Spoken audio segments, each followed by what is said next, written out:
தமிழ் நண்பர்கள் அனைவருக்கும் வணக்கம். இது நம்ம சேனல் லிட்ரரி சக்சஸஸ்.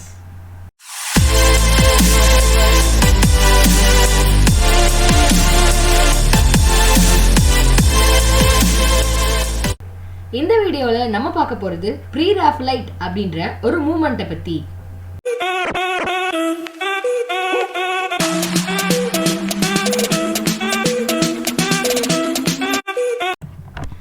மறக்காம நம்ம சேனலுக்கு சப்ஸ்கிரைப் பண்ணுங்க, லைக் பண்ணுங்க, லிட்ரேச்சர் ஃப்ரெண்ட்ஸ் கூட இந்த சேனலை பத்தி ஷேர் பண்ணுங்க. லிட்ரேச்சர்ல உங்களோட ஃபேவரட் டாபிக்ஸ் அண்ட் டிஃபிகல்ட் டாபிக்ஸை கமெண்ட் பண்ணுங்க. மறக்காம சப்ஸ்கிரைப் பட்டன் பக்கத்துல இருக்க பெல் ஐகானை பிரஸ் பண்ணிக்கோங்க. அதில் ஆல் அப்படின்ற ஆப்ஷனை செலக்ட் பண்ணிக்கோங்க. அப்போ தான் நம்ம அடுத்தடுத்து போடக்கூடிய வீடியோஸ் உங்களுக்கு நோட்டிஃபிகேஷனாக வந்து சேரும். இந்த வீடியோவில் த ப்ரீ-ராஃபலைட் பொயட்ரி அப்படின்னா என்ன, த ப்ரீ-ராஃபலைட் மூமெண்ட்னா ஃபஸ்ட்டு என்ன, அதை சேர்ந்த த ப்ரீ-ராஃபலைட் அப்படின்ற போயட்ஸ்லாம் யார் யார், அவங்க என்னென்ன பண்ணாங்க, அவங்களோட போயம்ஸ் எல்லாம் எப்படி இருந்துச்சு அப்படின்றத பற்றி ஒரு ஷார்ட் நோட்ஸ் தான் பார்க்க போகிறோம்.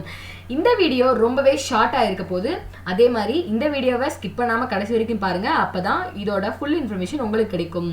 த ப்ரீ-ராஃபலைட் பேரு கேட்க பெருசாக இருக்குது, எப்படி ஷார்ட்டாக இருக்குன்னு சொல்கிறேன். ஆமாம், அந்த ப்ரீ-ராஃபலைட்ன்றது பேர் தான் பெருசு, பட் டாப்பிக்கை பொறுத்தவரைக்கும் ரொம்பவே சின்ன விஷயம். ஒரே ஒரு மெயின் திங் மட்டும்தான் இதில் இருக்குது. சரி வாங்க இப்போ அது என்ன அப்படின்றத பார்ப்போம்.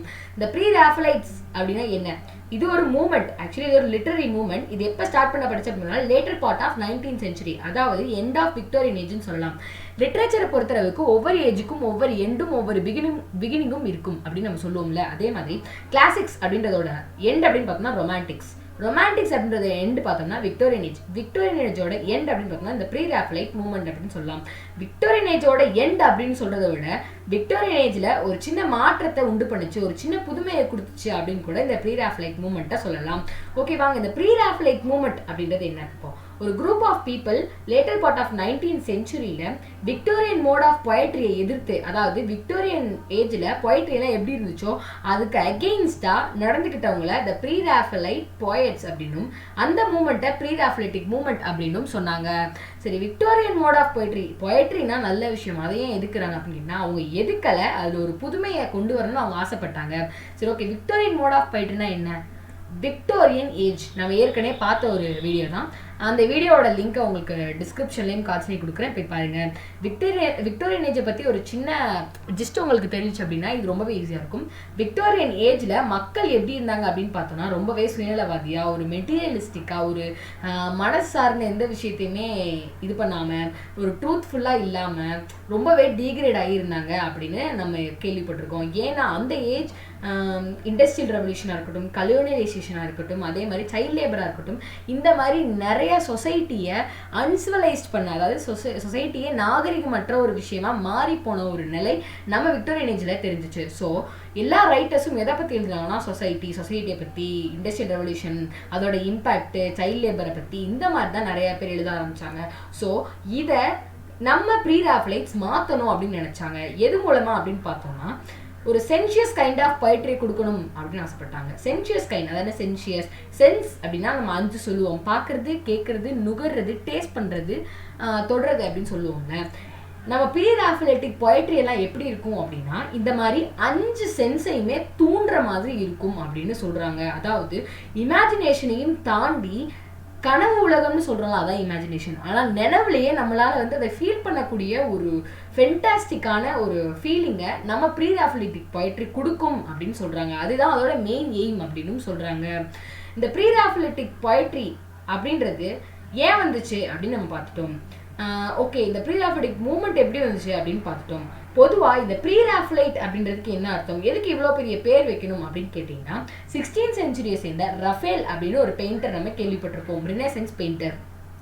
இந்த ப்ரீ-ராஃபலைட்டிக் பொயட்ரியை சேர்ந்த, அதாவது இந்த ப்ரீ-ராஃபலைட்டிக் மூவ்மெண்ட்டை சேர்ந்த சில பொயட்ஸ் எல்லாம் யார் அப்படின்னு பார்த்தோம்னா அவங்க poets as well as painter, அதாவது பெயிண்டிங்கில் ஆர்வம் கொண்ட சில கவிஞர்கள் அப்படின்னு சொல்லலாம். அவங்க ஸ்டைல் ஆஃப் பொயட்ரி எப்படி இருந்துச்சு அப்படின்னா அவங்க பொயட்ரி மூலமாக பெயிண்டிங்கை வெளிப்படுத்தினாங்க அப்படின்னு சொல்லலாம். அவங்களோட பொயட்ரியில் பிக்டோரியல் எஃபெக்ட் அதிகமாக இருக்கும் அப்படின்னு சொல்லலாம்.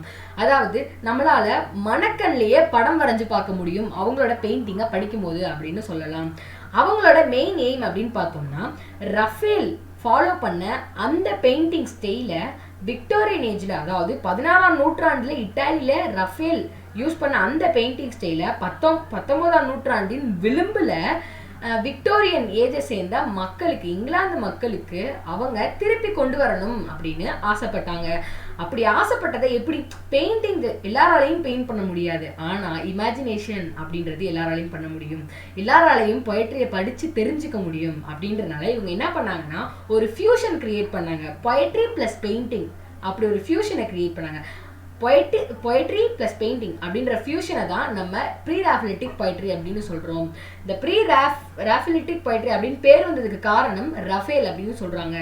ரஃபேலோட பெயிண்டிங் ஸ்டைலையும் ரஃபேலை ஃபாலோ பண்ணவங்களோட பெயிண்டிங் ஸ்டைலையும் பொயட்ரி மூலமாக கொடுக்கறனால இந்த போயட்ஸை ப்ரீ-ராஃபெலிட்டிக் பொயட்ஸ் அப்படின்னு சொன்னாங்க. யார் யார் ப்ரீ-ராஃபெலிட்டிக் பொயட்ரியை சேர்ந்த, அதாவது ப்ரீ-ராஃபெலிட்டிக் பொயட்ரி எழுதக்கூடிய பொயட்ஸ் அப்படின்னு பார்த்தோம்னா Dante, Gabriel Rossetti, Christina, Georgina Rossetti, William Morris, Algernon, Charles Swinburne, இவங்க எல்லாம் இந்த குரூப்பை சேர்ந்தவங்க.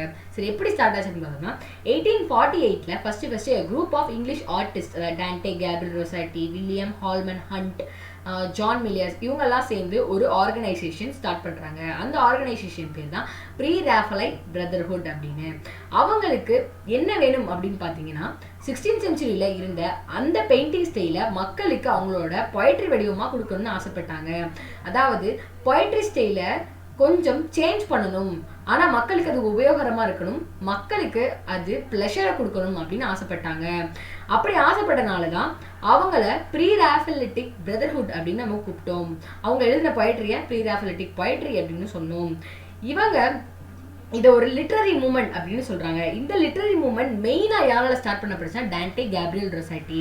அவர் தான் இதில் மூத்த பொயட் அப்படின்னு சொல்லலாம், அதாவது எல்டஸ்ட் பொயட். ஓகே, இதில் யார் யார் பொயட் அப்படின்னு பார்த்தோம்னா முன்னாடியே பார்த்துட்டோம். Dante, Gabriel Rossetti, Christina, Georgina Rossetti, William Morris, Algernon, Charles Swinburne. இப்போ ஒவ்வொருத்தரை பற்றியும் ஷார்ட் நோட்ஸ் பார்க்க போகிறோம். இந்த ஃபோட்டோவில் பார்க்குறவர் தான் டான்டே, கேப்ரியல் ரொசெட்டி. இவரோட ஸ்பேன் பார்த்தோம்னா 1828 to 1882. இவர் தான் எல்டஸ்ட் ப்ரீ-ராஃபெலைட் அப்படின்னு சொல்கிறாங்க. இவர் தான் the founder of Pre-Raphaelite school of poetry அப்படின்னு கூட சொல்லலாம். இவர் 2 வால்யூம் தான் போயம்ஸ் எழுதியிருக்காரு. போயம்ஸ் அப்படின்ற முதல் வால்யூம் 1870 வெளிவந்துச்சு. பேலட்ஸ் அண்ட் சானட்ஸ் அப்படின்ற 2வது வால்யூம் 1881 வந்துச்சு. இவர் மோஸ்ட் சக்ஸஸ்ஃபுல் பேலட் ரைட்டர் அப்படின்னு சொல்கிறாங்க. இவரோட ஃபேமஸ் பேலட்ஸ் அப்படின்னு பார்த்தோம்னா sister Helen and white ship அப்படின்றது தான். இவரோட மாஸ்டர் பீஸ் அப்படின்னு பார்த்தா பிளஸ்ட் டேமோசல். இது ஒரு கிரேட் ஒர்க் அப்படின்னு நான் சொல்லுவேன். ஏன்னா இவரோட இந்த போயம்ல இமேஜினேஷன்ஸ் அப்படின்றது கொட்டி கிடக்கு அப்படின்னு சொல்லலாம். ஏன் இதை கிரேட் ஒர்க் அப்படின்னு கன்சிடர் பண்ணப்படுறாங்க அப்படின்னா இந்த பிளஸ்ட் டேமோசல் அப்படின்றது ஒரு பொண்ணும் ஒரு பையனும் லவ் பண்ற ஒரு கதை தான். என்னடா லவ் பண்ற ஒரு கதையில பெருசா என்ன இருக்க போகுது அப்படின்னு யோசிச்சிங்கன்னா, டேமோசல் அப்படின்றது அந்த பொண்ணு 10 வருஷத்துக்கு முன்னாடி இறந்து போயிடுவா. அவ ஹெவன்ல இருந்து கீழே இருக்க தன்னோட காதலனை ரசிப்பா. அப்படி ரசிச்சுட்டு இருக்கும் போது அந்த காதலன் அவளுக்காண்டியே, அதாவது எப்படி சொல்றது, கடைசி வரைக்கும் அவளை நினைச்சுக்கிட்டே அவன் வாழுவான். அவளை நினைச்சுக்கிட்டு அவ ஹெவன்ல காத்துட்டு இருப்பா அவனுக்காண்டி.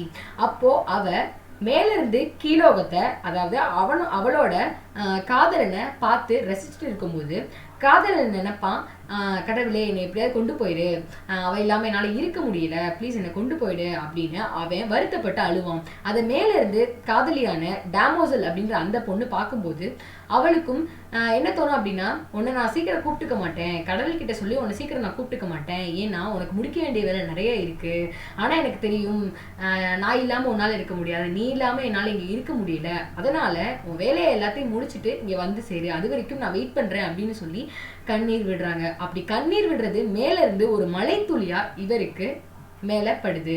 இவர் மேல பட்ட உடனே அவரு அந்த அழுகையில, அதாவது காதலியை மிஸ் பண்ற அந்த வருத்தத்துல அவர் இருக்காரு. இந்த சீனை அவரு பிக்சரைஸ் பண்ணியிருக்காரு. அதாவது நம்ம டான்டே, கேப்ரியல் ரொசெட்டி பிக்சரைஸ் பண்ணியிருக்காரு. எப்படி பிக்சரைஸ் பண்ணியிருக்காரு அப்படின்னா, ஒருத்தருக்கு விலை மதிக்க முடியாத ஒரு விஷயம் என்ன அப்படின்னு பார்த்தோன்னா கோல்டு அப்படின்றது விலை மதிக்க முடியாது. ஒரு பெட்டகத்துல இருந்து கோல்டு அப்படி சரிச்சு விட்டா எந்த அளவுக்கு ஒருத்தருக்கு ஆனந்தம் கிடைக்குமோ அதே மாதிரி இந்த காதலியை பிரிஞ்சு தவிக்கிற அந்த காதலன் கீழே கண்ணீர் விட்டு அழுகும்போது அந்த மலை துளியானது, அவனை பொறுத்தவரைக்கும் அது மலை துளி தான், மலை துளி அவனுக்கு அவ்வளோ சந்தோஷத்தை கொடுத்துச்சு அப்படின்னு சொல்றாங்க. ஆனால் நம்மளுக்கு மட்டும்தான் தெரியும் அது அந்த காதலியோட அழுகை அப்படின்னு.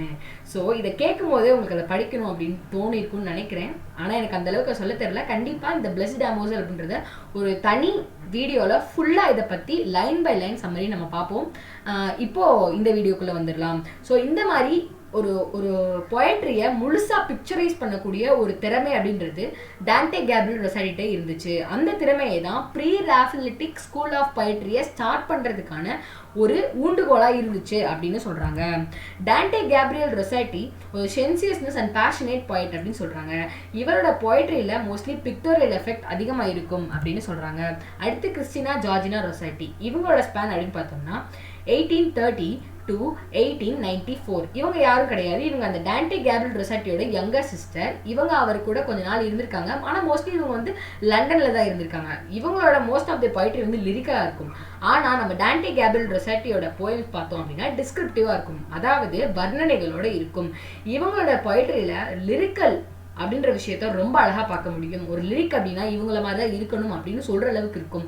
இவங்களோட போயம்ஸோட எக்ஸாம்பிள் பார்த்தோம்னா goblin market and other poems, the princess progress and other poems, the pageant and other poems and versus. இவங்களோட லாஸ்ட் கலெக்ஷன் இவங்களோட டெத்துக்கு அப்புறம் தான் பப்ளிஷ் பண்ணியிருக்காங்க நியூ போயம் அப்படின்றது. இவங்களோட பொயட்ரி ரொம்பவே லெஸ் இம்ப்ரெசிவாக இருக்கும் கம்பேர் பண்ணும்போது, அதாவது டிஜி ரொசெட்டியோட பொயட்ரியை கம்பேர் பண்ணும்போது லெஸ் இம்ப்ரெசிவாக இருக்கும். ஏன் அப்படின்னு பார்த்தோம்னா அவர் வர்ணனைகளோட கொடுத்துருப்பாரு. இவங்க உண்மைத்தன்மை ரியலிசம் அப்படின்ற விஷயத்த அவங்க லிரிக்கலாக அப்படியே கொடுத்துருப்பாங்க. சிம்பிளாக சொல்லணும்னா இவங்க லிரிக்கலாக கொடுத்தாலும் அந்த லிரிக் ரொம்ப சிம்பிளாக இருக்கும், கொஞ்சம் டியூன்ஃபுல்லாக இருக்கும், எல்லாருக்கும் ஏற்ற மாதிரி இருக்கும், மெலடிக் எஃபெக்டோடவும் இருக்கும். ஸோ இவங்களோட பொயட்ரி மோஸ்ட்லி பெஸ்ட்டாக கன்சிடர் பண்ணப்படுது. ஒரு லிரிக் அப்படின்றத அதோட எப்படி சொல்கிறது, அதோட சஸ்டெயினபிலிட்டியை பொறுத்து தான் அளவிடுவாங்க. அதாவது ஒரு மனுஷன் மனசில் அந்த லிரிக் வந்து போய் நிற்கணும் அப்படின்னு சொல்லுவாங்கல்ல. நம்ம கிறிஸ்டினா ஜார்ஜினா ரொசெட்டியோட லிரிக்கல் போயம்ஸ் எல்லாமே ஒருத்தர் மனசுல நிக்கிற மாதிரியான போயம்ஸா இருக்கும் அப்படின்னு சொல்றாங்க. இவங்களோட போயமோட மெயின் தீம் பார்த்தோம்னா ரிலீஜியன் தீமா தான் இருக்கும் அப்படின்னு சொல்றாங்க. அடுத்து வில்லியம் மாரிஸ். இவரோட ஸ்பேன் அப்படின்னு பார்த்தோம்னா 1834 to 1896. இவர் one of the most conspicuous figure அப்படின்னு சொல்றாங்க. லேட்டர் விக்டோரியன் பொயட்ரியில் இவரும் முக்கியமான பங்கு கொடுத்தவர் அப்படின்னு சொல்றாங்க. இவர் ஒரு ரிச் மேன், லக்ஸூரியஸ் லைஃப் தான் வாழ்ந்திருக்காரு. ஆனாலும் கூட லிட்ரேச்சருக்காண்டி அவரோட ஹோல் லைஃபையும் டெடிகேட் பண்ணியிருக்காரு. இவர் நிறைய சப்ஜெக்ட்ஸில் தன்னோட போயம் எழுதியிருக்காரு, அதாவது நிறையா தீம்ஸ் எழுதியிருக்காரு. Arts, education, politics, social problems, இந்த மாதிரி நிறைய விஷயம் எழுதியிருக்காரு. இவரோட வால்யூம் ஆஃப் பொயட்ரி அப்படின்னு பார்த்தோம்னா த டிஃபென்ஸ் ஆஃப் ஜூனிவெரி அப்படின்றது தான். அதுக்கப்புறம் இவரோட போயமில் மோஸ்ட்லி என்ன பார்க்கலாம் அப்படின்னா இவருக்கு கலர்ஸ், சவுண்ட்ஸ், சீனரிஸ் இது மேலே உள்ள பேஷனை நம்மளால் நல்லாவே பார்க்க முடியும். நான் சொல்லியிருந்தேன் இல்லையா ப்ரீ-ராஃபெலிட்டிக் பொயட்ரி அப்படின்னா அதில் வந்து பெயிண்டிங்கோட எசன்ஸும் பிக்டோரியல் எஃபெக்டும் அதிகமாக இருக்கும் அப்படின்னு. ஒரு கலர் அப்படின்றத நம்ம சும்மா தட் இஸ் ரெட் கலர் அப்படின்னு சொல்கிறத விட அது ஒரு வர்ணனையோடு சொல்லும்போது நம்ம அந்த கலரை ரசிப்போம் இல்லையா, அதுதான் இவரோட பொயட்ரியில் பார்க்க முடியும். கலர்ஸ், சவுண்ட், சீனரி இதெல்லாம் ரசிக்கும்படியாக இவர் கொடுத்துருப்பாரு.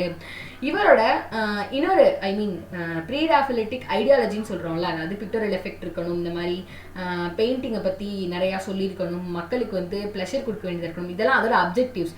இந்த அப்ஜெக்டிவ்ஸ் எல்லாம் ஃபாலோ பண்ணி எழுதின முக்கியமான இவரோட போயம்ஸ் அப்படின்னு பார்த்தோம்னா the life and death of Jason and the earthly paradise அப்படின்ற இந்த 2 ஒர்க் தான்.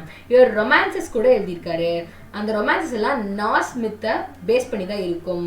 அந்த ரொமான்ஸ் என்னன்னு பார்த்தோம்னா the story of Sigurd Volsung, the fall of நிப்லங்ஸ்.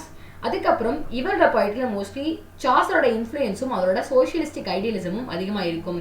இவர் லாங் எபிக் கூட எழுதியிருக்காரு. அந்த லாங் எபிக் பேர் a dream of John Ball. Algernon Charles Swinburne, இவர் தான் லாஸ்ட் அப்படின்னு சொல்லலாம். 1837 1909 வரைக்கும் இவர் வாழ்ந்திருக்காரு. இவரும் ஒன் ஆஃப் த நோட்டபிள் பாய்ட், அதாவது ப்ரீ-ராஃபெலிட்டிக் ஸ்கூல் ஆஃப் பொயட்ரியில் இவரும் நோட்டபிள் பாய்ட். இவரும் அரிஸ்டோக்ராட் ஃபேமிலியை சேர்ந்தவர். இவர் படித்தது ஈட்டன், ஆக்ஸ்போர்ட் இந்த மாதிரி பெரிய பெரிய இடத்துல. இவரோட ஃபர்ஸ்ட் ஒர்க் அப்படின்னு பார்த்தோம்னா அட்டலாண்டா இன் கேல்டன், இது ரொம்பவே ஃபேமஸாக இருந்துச்சு. இந்த ஒர்க் ஒரு பொயட்டிக் ட்ராமா அப்படின்னு சொல்லலாம். இது ஏன்ஷியன்ட் கிரீக் ட்ராஜடி. இவர் இது வரைக்கும் 2 கிரீக் ட்ராஜடி எழுதியிருக்காரு. அது ரெண்டாவது என்ன அப்படின்னு பார்த்தோம்னா எரிக்டஸ் அப்படின்ற ஒர்க்கு. இவரோட போயம்ஸ் அண்ட் பேலட்ஸ் அப்படின்றது தான் செகண்ட் ஒர்க்கு. ட்ரிஸ்டம் அப்படின்றது அதோட பேஷன் காண்டியும் ஃபோர்ஸ் காண்டியும் ரொம்பவே ஃபேமஸான ஒரு ஒர்க்காக இருந்துச்சு. இவர் நிறைய பிளேஸ் எழுதியிருக்காரு. அதில் மோஸ்ட் இம்பார்ட்டன்ட் அப்படின்னு பார்த்தோம்னா த குயின் மதர் அண்ட் ரோஸ்மாண்ட். இவர் நம்ம மேரி டாடர் இருக்காங்கல்ல, அவங்களுக்காண்டியும் பிளேஸ் எழுதியிருக்காரு. அதில் ஒரு பிளே பார்த்தோம்னா மேரி ஸ்டூவர்ட் அப்படின்றது. இவர் நிறைய கிரிட்டிசிசம்ஸ் கூட எழுதியிருக்காரு. அந்த கிரிட்டிசிசம்லாம் எப்படி இருந்திருக்கு அப்படின்னா நம்ம மேத்யூ அர்னால்ட் சொன்ன மாதிரி கிரிட்டிசிசம் அப்படின்றது ஒரு ஒர்க்கை பெஸ்ட்டாக காட்டணும் அப்படின்னு சொல்லுவாங்கல்ல, அது மாதிரி இருந்திருக்கு அப்படின்னு சொல்கிறாரு. அதாவது அப்படின்னு சொல்லப்படுது இவரோட கிரிட்டிசிசம் எல்லாமே. இவரோட ஃபேமஸ் கிரிட்டிசிசம் ஒர்க் அப்படின்னு பார்த்தோம்னா William Blake, a study of Shakespeare, a study of Ben Jonson. Okay, Pre-Raphaelite poetry அப்படின்றதோட பாசிட்டிவ்ஸ் எல்லாமே பார்த்தோம். பட் அதுக்கும் சில நெகட்டிவ்னஸ் இருக்கு. ப்ரீ-ராஃபலைட்டிக் poetry அப்படின்றது ரொம்பவே ஸ்ட்ரென்த் ஆனது. ஆனால் அதுக்குன்னு ஒரு சின்ன வீக்னஸ் இருக்கு. என்ன அப்படின்னு பார்த்தோம்னா, அது ரொம்ப வேகா இருக்கும். ஏன்னா பழைய விஷயங்கள் நிறைய தோண்டி தோண்டி எடுக்கும்போது மக்களுக்கு அது போர் அடிச்சு போயிடும். ஸோ அதுலேயும் ஒரு சின்ன வீக்னஸ் இருந்தால் பழைய விஷயம் நிறைய இன்க்ளூட் பண்ணுறது. பட் இந்த ப்ரீ-ராஃபலைட்டிக் poetry அப்படின்றது love of beauty, love of melody and love of paintings அதை பற்றி சொல்கிறது தான். ஸோ தேங்க்ஸ் ஃபார் வாட்சிங், keep supporting us and subscribe our channel to get more videos in literature.